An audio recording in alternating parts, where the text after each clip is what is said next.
തങ്ങളുടെ ശത്രുരാജ്യങ്ങൾക്ക് ഒരു മുന്നറിയിപ്പ് നൽകുന്ന രീതിയിലാണ് ഓരോ തവണയും റഷ്യയും ഉത്തര കൊറിയയും തങ്ങളുടെ സഹകരണം വർദ്ധിപ്പിക്കുന്നത്. ഇരു രാജ്യങ്ങളും പരസ്പരം സാമ്പത്തികപരമായും സൈനികപരമായും കൂടുതൽ ശക്തി പ്രാപിക്കുന്നത് വളർന്നുവരുന്ന ഈ പങ്കാളിത്തത്തിൻ്റെ സൂചനയാണ്.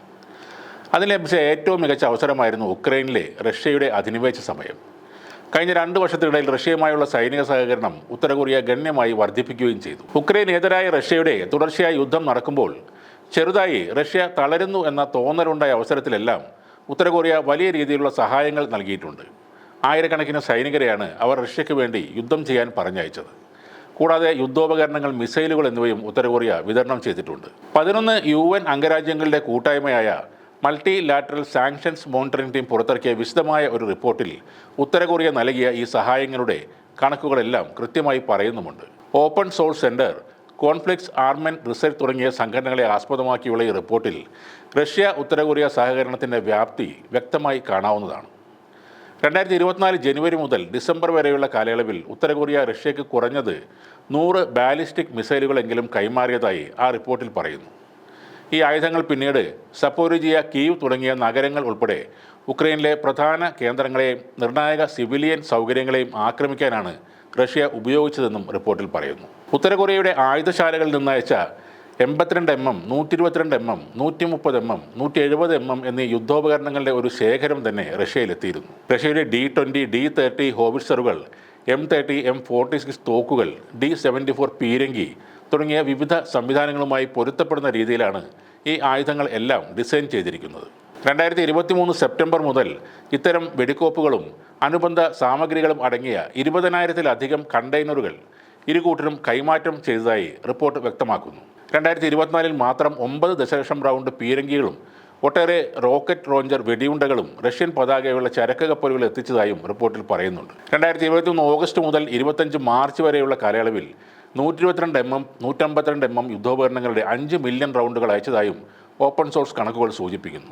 ഭാരമേറിയ ഉപകരണങ്ങളുടെ കാര്യത്തിൽ ഉത്തര കൊറിയ 3 ബ്രിഗേഡ് സെറ്റ് പീരങ്കി സംവിധാനങ്ങളാണ് റഷ്യയിലേക്ക് കയറ്റി അയച്ചത്. അതിൽ 170 mm long range self propelled തോക്കുകൾ, 240 mm മൾട്ടിപ്പിൾ റോക്കറ്റ് ലോഞ്ചറുകൾ, റീലോഡ് വാഹനങ്ങൾ, 200-ലധികം മറ്റു സൈനിക വാഹനങ്ങൾ എന്നിവയും ഉൾപ്പെടുന്നുണ്ട്. അയച്ച ആയുധങ്ങളുടെ കൂട്ടത്തിൽ ബുൾസേ 4 ടാങ്ക് വേദ മിസൈലുകളും RPG ടാങ്ക് വേദ റോക്കറ്റുകളും ഉൾപ്പെടുന്നുണ്ട്. ഇങ്ങനെ ആയുധങ്ങൾ മാത്രമല്ല, ആയിരക്കണക്കിന് ഉത്തര കൊറിയൻ സൈനികരും ഈ സംഘർഷവേളയിൽ റഷ്യയ്ക്ക് വേണ്ടി അണിനിരന്നിട്ടുണ്ട്. അത് ഉത്തര കൊറിയ തന്നെ തുറന്നു പറഞ്ഞിട്ടുമുണ്ട്. 2024 അവസാനത്തോടെ 11,000-ലധികം ഉത്തര കൊറിയൻ സൈനികരെയാണ് കിഴക്കൻ റഷ്യയിലേക്ക് അവർ വിന്യസിച്ചത്. മാത്രമല്ല, എല്ലാ പ്രധാന സൈനിക തന്ത്രങ്ങളിലും റഷ്യൻ സേനയാണ് ഈ ഉത്തര കൊറിയൻ യൂണിറ്റുകൾക്ക് പരിശീലനം നൽകിയത്. 2025 ജനുവരി മുതൽ മാർച്ച് വരെ ഉത്തര കൊറിയയിൽ നിന്ന് റഷ്യയിലേക്ക് 3000 സൈനികരെ കൂടി അയച്ചതായി പറയുന്നു.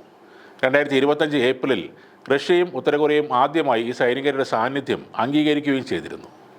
കുർസ്ക് മേഖലയിലേക്കുള്ള ഉക്രൈനിയൻ മുന്നേറ്റത്തെ തുടർന്ന് റഷ്യൻ പ്രദേശം തിരിച്ചുപിടിക്കാൻ ലക്ഷ്യമിട്ടുള്ള പ്രവർത്തനങ്ങളിൽ ഉത്തര കൊറിയൻ സൈനികർ പങ്കെടുത്ത കാര്യം റഷ്യൻ പ്രസിഡന്റ് വ്ളാഡിമിർ പുടിൻ തന്നെ പറയുകയും ചെയ്തു.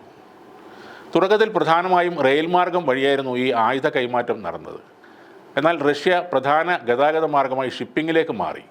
എന്നാൽ മിസൈലുകൾ, മിസൈൽ വിക്ഷേപണ വാഹനങ്ങൾ, ഇലക്ട്രോണിക് യുദ്ധ സംവിധാനങ്ങൾ തുടങ്ങിയ പ്രധാനപ്പെട്ട വസ്തുക്കൾ റഷ്യൻ സൈനിക കാർഗോ വിമാനങ്ങൾ വഴിയാണ് എത്തിച്ചിരുന്നത്.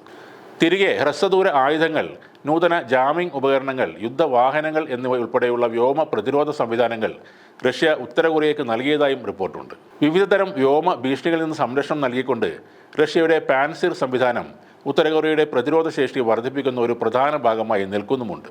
റഷ്യ, ഉത്തര കൊറിയ എന്നീ രാജ്യങ്ങളിലെ വർദ്ധിച്ചു വരുന്ന ഈ സഹകരണം പല പാശ്ചാത്യ രാജ്യങ്ങളിലും ഭീതി ഉണർത്തുകയാണ്. സ്ഥിരമായ സൈനിക പിന്തുണയ്ക്ക് പകരമായി റഷ്യ ഉടൻ തന്നെ ഉത്തര കൊറിയയ്ക്ക് ബഹിരാകാശ ഉപഗ്രഹ സാങ്കേതികവിദ്യ നൽകിയേക്കും എന്നൊരു ആശങ്കയും ഇപ്പോൾ ഈ പാശ്ചാത്യ രാജ്യങ്ങൾക്കുണ്ട്.